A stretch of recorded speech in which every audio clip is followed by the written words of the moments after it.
Welcome and thank you for joining us. I'm John Hool and welcome to another edition of Main Street Live. You know, when I started in business, there was one place to network, attend trainings and learn from other business people. It was the Chamber of Commerce. But with the influx of numerous networking groups and the end of big summits and conferences, chambers have had to reinvent themselves. And this was before the pandemic.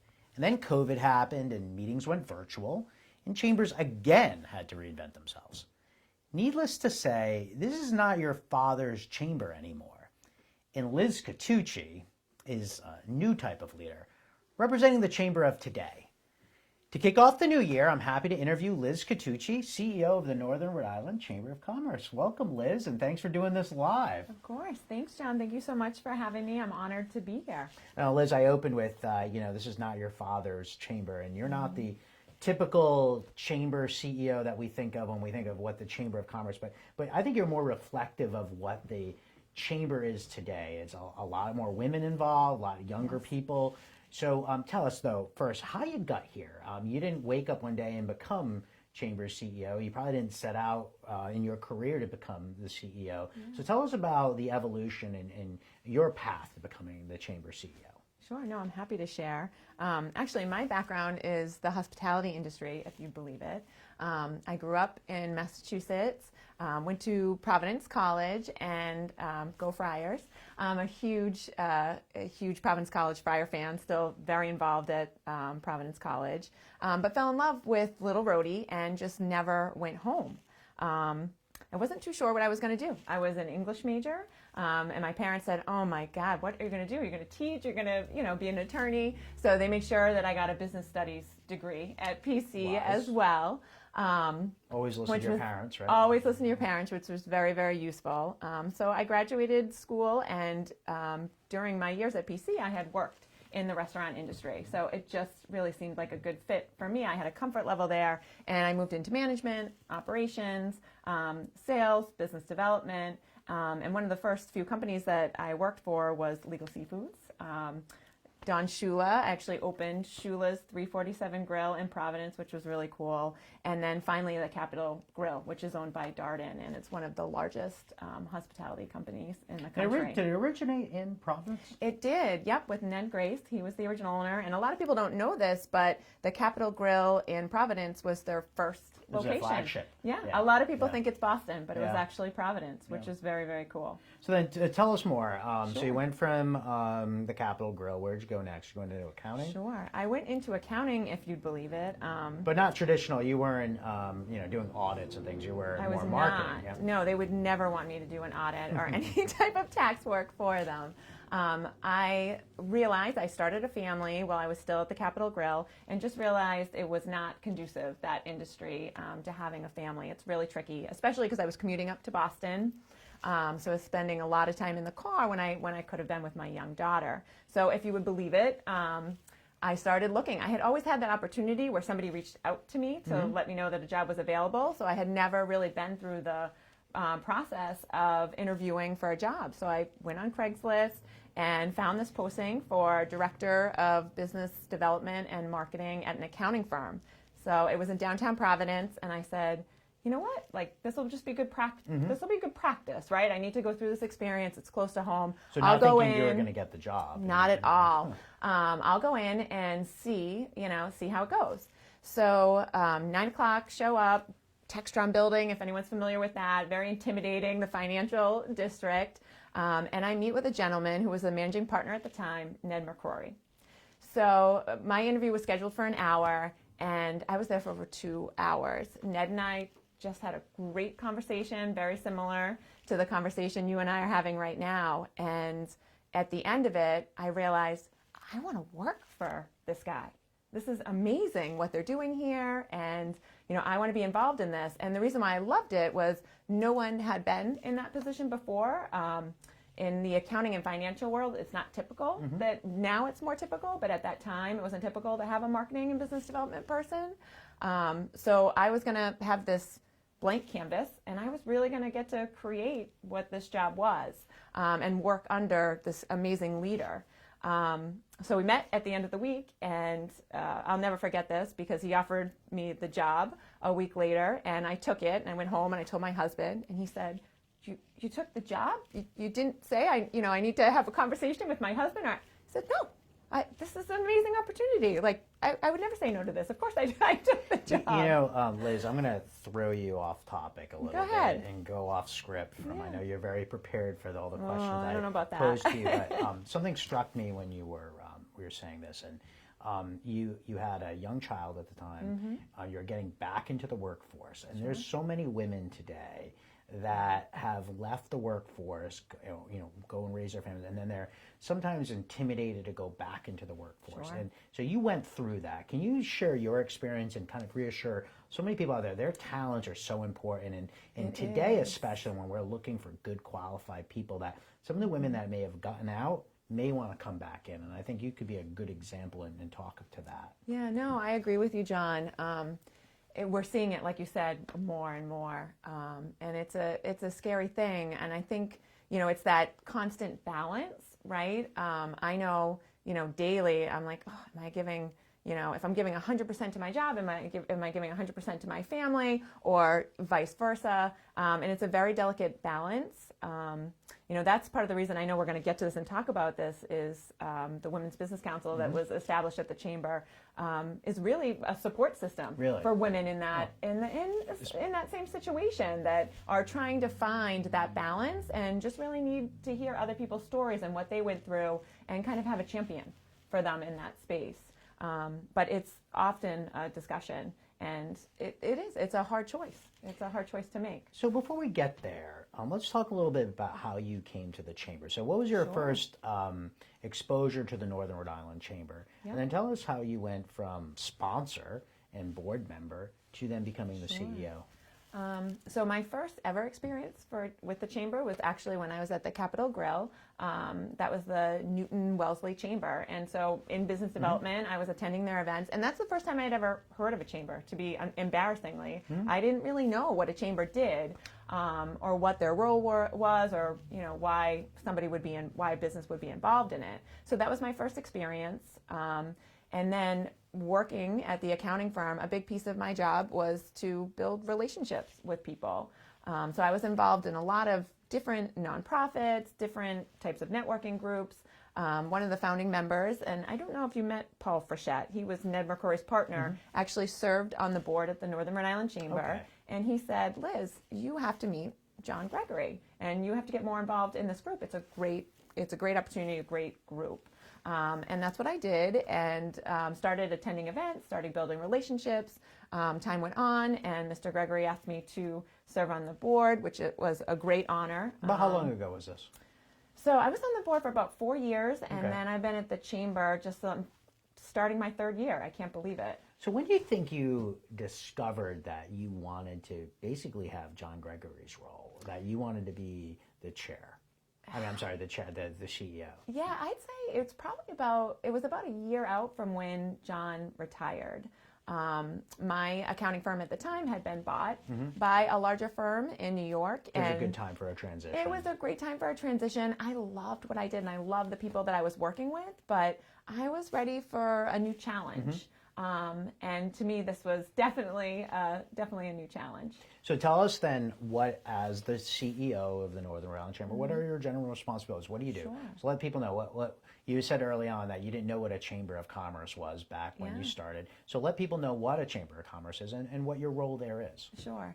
So all chambers are different, and I think that's where it gets tricky. Actually, in the state of Rhode Island, I think if I do count right, we have 14 or 15 different chambers.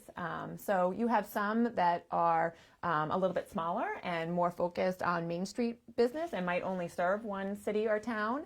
You have a Providence Chamber that really they see themselves as serving the whole state and the capital. And then you have a chamber like ours, which is a regional chamber, and we actually serve 13 different communities, which I love. I love that each community is different and very unique. But my goal ultimately is to be focused and driving our strategic mission. And we focus on 4 areas. John is a board member, which you know. So advocacy is a big piece of what we do at the Chamber. Really, my job is to be a voice for the businesses up at the State House.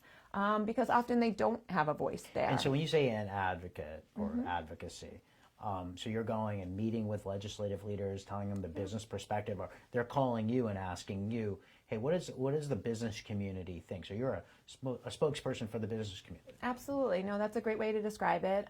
So we have 2 lobbyists on staff, and I am one of those lobbyists.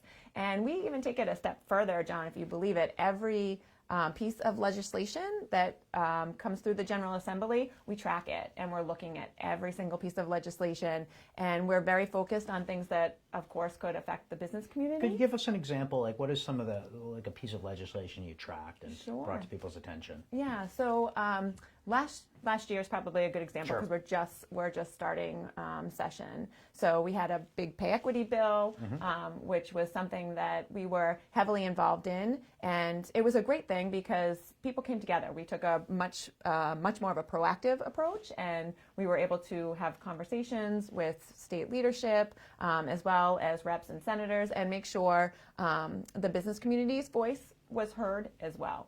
So that's one example. Big part of what you do too as the chamber, and the Northern Rhode Island Chamber, there's always been that leader and major collaborator, bringing together other business organizations together on legislation. Yep. No, you're correct. It's interesting because I have to give a lot of credit to state leadership. They are reaching out.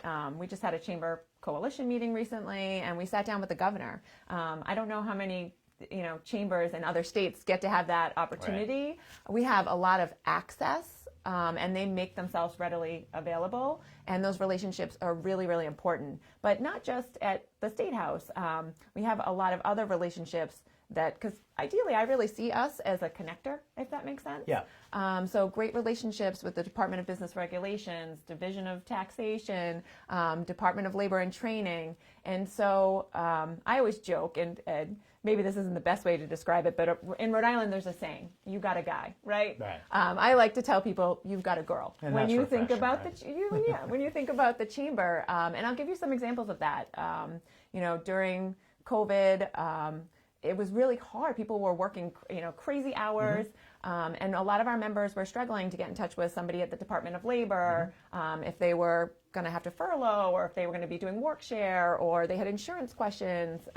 When all the COVID restrictions came out, that was under the Department of Business Regulations, and that was something they were going to have to manage. So a lot of people had a lot of questions, and instead of having to, figure out who do I email or sit on a phone, members and businesses in the community were able to call the chamber, and there was somebody there to answer the phone. We never left the office, John. That was something I mentioned early on in the beginning, was that chambers have had to evolve, okay? And especially through COVID, you had to pivot. Sure. So tell me about, one thing obviously is that you served as that advocate or connector for businesses where, trying to get through that red tape of maybe dealing with the government or putting people in touch with, you made me aware of grants that were available. So tell me about how the chamber has had to pivot during the pandemic. So it's interesting that you bring this up because a piece of the chamber and one of our pillars is business support. So, I'm definitely a glass half full kind of person. So when I look at COVID and what we went through with the pandemic and what we are still going through, unfortunately, it gave the chamber an opportunity to really showcase how they can support and help the community. And we did that in so many different ways. Like you were talking about some of the grants. We were joking earlier about nobody would want me to fill out their, tax paperwork or do their audit, but here I am helping people fill out their PPP loans or different grants that the state had made available. And that was a big piece of what we did. We also got really involved with the Take It Outside initiative. Tell me about that. It was really cool. So it was something we applied for with the state, and we have a lot of members in the hospitality industry, and it was the fall, and they were trying to figure out ways around, what was the safest way to take care of their customers. And if everybody remembers, it was being outside, right? So one of the things that we did was we applied for the grant, and then we were able to use those funds to track down patio heaters, tents, tables, chairs, and then get them out to those businesses. How many people do you think you served? How much did you give out? So I would say we helped anywhere from 50 to 60 different businesses, and not all just in the hospitality industry. There were others that Sure. I have an insurance company who just really wanted to take their business outside because they didn't want their clients to feel uncomfortable and they wanted it to be safe. So we helped them build a tent outside and brought in heaters so people could run up and sign paperwork, and they could still have that connection, but it was safe. Excellent. So it was a great thing to be a part of. In looking at your pillars, I know networking Sure. is a big part of it. And talk about having to change. I know that when I first started, really the only game in town was the chamber. Sure. And it was the only place where you do business after hours. But now there's been a lot of other networking events. So how have you had to adapt to all these other networking events? And what differentiates the chamber from, say, other networking events? So I'm glad you brought that up. That's a great question, John. I think when it comes to the events that we're hosting and finding ways for people to connect, we're trying to just really think outside the box. And so that kind of is where some of these separate groups have originated from. I know you're involved in the Executive Success Club, and that's one way that our members can network. First day, true story. First day, I went to the Executive Success Club. At my first meeting, I got a client. Wow. The very first day, first networking event, and talk about success. And then I probably received numerous clients as a result over the years. So, yeah. Which is great to hear. And that's the intention Sure. of that group, which is kind of a smaller knit group and really focused on specific industries Sure. that are at the table. And then we have our Women's Business Council group. We have an Emerging Leaders group. And so they're looking for different ways to connect. And I think, it's a matter of feeling comfortable. And that's right? something that you brought to the chamber as you became CEO. You created the Women's Business Council, right? And then you reinvigorated the Emerging Leaders. Talk to me about both. Talk to me first about the Women's Business Council. What is it? Sure. How do you join, and what's its mission? So happy to talk about that. That's one of my, favorite projects and one of my favorite initiatives because it's growing. We're actually going to be celebrating our 2-year anniversary at the end of March, so I can't wait for that. But the Women's Business Council actually originated before I started at the Chamber, if you would believe that. I had met some really great colleagues throughout my career working at the accounting firm, and we were out celebrating the fact that I had just been named the new Chamber president and CEO. And I'm like, I was just thinking to myself, oh my God, the financials and marketing and, social media and all these things that were going to now, fall under my plate. And I'm looking around the table and I'm like, well, one of my closest friends is a CPA. Well, the one next to me has her own, marketing and PR company, and the other one works for a nonprofit and is in fundraising. You saw all the resources right in front of you. I had all the resources right in front of me, and and they were wonderful. They were so supportive to me, especially in those first 6 months to a year. If I had a question, if I was stuck, all I had to do was pick up the phone, and they were there, and that was, just such an unbelievable thing, and I was so lucky to have that. But really, what came from it was, well, why can't we do this on a bigger scale? There should be this opportunity for others. And so those women that were around the table are actually the founding members of the WBC. And I actually just met with them yesterday. We still have monthly meetings, and they really drive our agenda and what we're doing with the WBC, which is really just to provide a place to support women in the workforce and in different areas.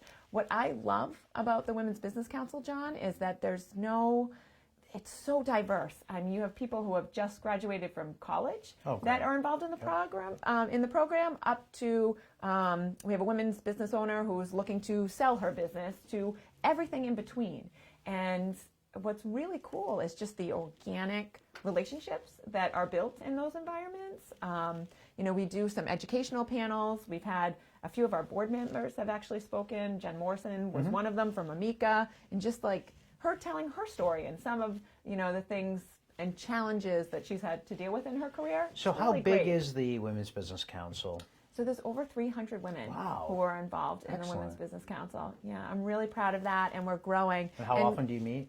So the founding members meet once a month, and then we have 3 signature events that we do, and then 2 to 3 kind of smaller pop-up events that we do throughout the year. But what's really cool is that once the group meets, they kind of go off and meet on their own, right? Where, someone realizes that they own this business and they want to support it. So now, do you have to be a chamber member to be in the Women's Business Council? So it was really important to me that this group was very inclusive. So you do not have to be a chamber member to be a part of the group. Obviously, the members have different rates and different things like that. There's different benefits if you are a chamber member. But we encourage anybody to come to one of the events, check it out. I think it's a great entryway for people to really understand what the chamber is all about. And that's just one facet of what we do. So now that you are a leader, okay, tell me about what you do for emerging leaders. What is emerging leaders and its role within the chamber?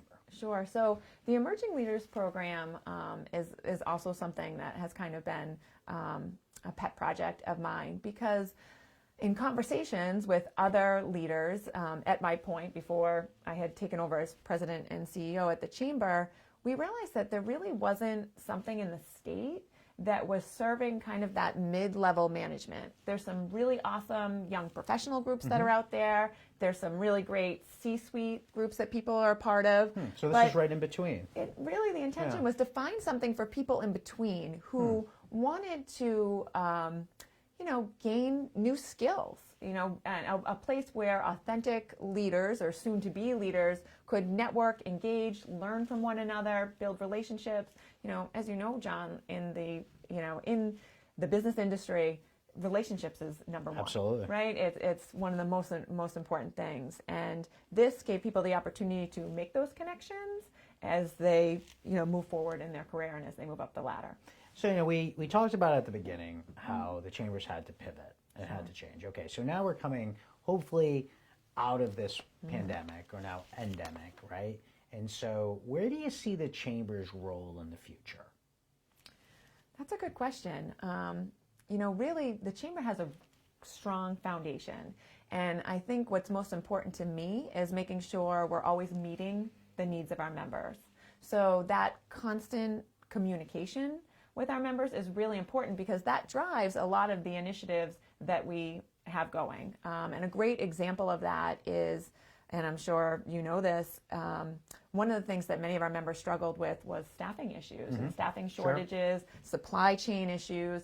And so these are the things that keep me up at night, because I know that these are problems that my members are facing. And so we said, well, how can we solve this problem? How can we help? Really, ideally, my job is to help. And we thought about it. We said, well, why don't we start having community job fairs? And so we had several of them last year. And again, that really wasn't necessarily in the chamber bracket, not something that we would typically do. But like I said, in conversations with our members, communication with our members, it was something that they needed. And it was a great success. We were able to collaborate with the Hispanic chamber. And I think it's something that we're going to see more of. More collaboration. More collaboration, which is great. Well, I would be remiss if I did not give you the opportunity to tell our audience, people who are watching live or people who may watch this at a later time, why they should consider joining the Northern Rhode Island Chamber of Commerce. Okay, give us your pitch. Sure. So probably how I feel about sales pitches. Ideally, the people join the chamber for so many different reasons, whether it's their business needs support, whether they're very engaged at the State House and they're very concerned about advocacy, workforce development, education, or they want to network and make new connections. Everybody's different. Some join for all of those reasons and some just join for one. So ideally, when somebody talks to me about the chamber, I actually want to hear more from them and learn more about their business, and then kind of deciphering what their needs are, show where the chamber could support them in that space. But I'm going to turn the tables a little bit, John, because you've been a chamber member for 18 years? Wow, it's been 18 years. I think so, and I honestly think that you could give the pitch better to me. I love prospective members to hear from current members about why they're a member. Well, it's interesting. I can't believe it's 18 years. And, I'm going on 20 years in business. So if you think about it, from the onset of going out on my own, I've been a chamber member. And I can remember that first chamber experience. And it was my friend Brian Hunter, who was kind of my big brother in business, so to speak, and mentor. And he told me I needed to join the Chamber of Commerce. And then immediately after, I got a call from the vice president of the chamber. And that was a big deal. All of a sudden, this guy, Paul Ouellette's calling me up and telling me about why I should join the chamber. So he gives me the pitch. So Paul gets me to join.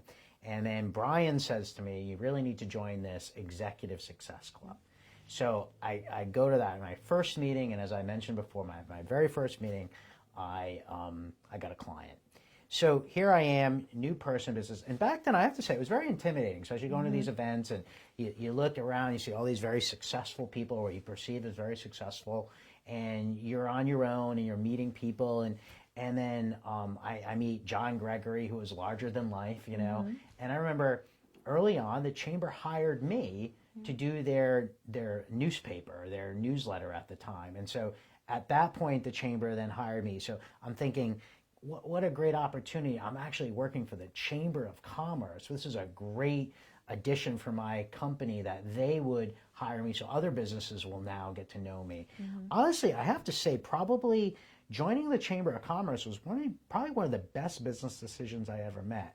From getting me involved in networking to then hiring me 2 times. So that was the first time they hired me to do newsletter. Another time they decided to outsource their marketing, and then they hired me again. So pretty much at each major stage of my business development, the chamber was always there. To then asking me to join the board. So then the next big stage for me was getting involved at the board level, and then getting onto the executive committee and seeing how the chamber runs. And it's great when you're run a small business, when you can see how bigger operations work, and being part of a chamber and a board of directors. And you know, I sit on the board with members of some of Rhode Island's top companies, and learning their perspectives and how they deal with things. So just getting that overall education, the chamber provided that to me. So again, when I look at my career, and the chamber's been there at every stage and helped me. So, you know, I mentioned my friend Brian Hunter, and there were other people like Dave Susi and Mark Nadu. We call them, actually in my office, we call them the Godfathers, right? Or actually the Founding Fathers. We're going to get in trouble here. I'm talking about Gotta Guy, you're talking about Godfathers. We call them the Founding Fathers, actually. And I look at these gentlemen and how they took me under their wing. And now I think that, you know, now I'm in a leadership position, and how I want to help the next generation and prepare them. You know, think about this generation that's come up, you know, 9/11, and then the meltdown, and now the pandemic, and all the things that they've had to go through. Also what we've had to go through too, as running businesses during that time, but what can we lend to them?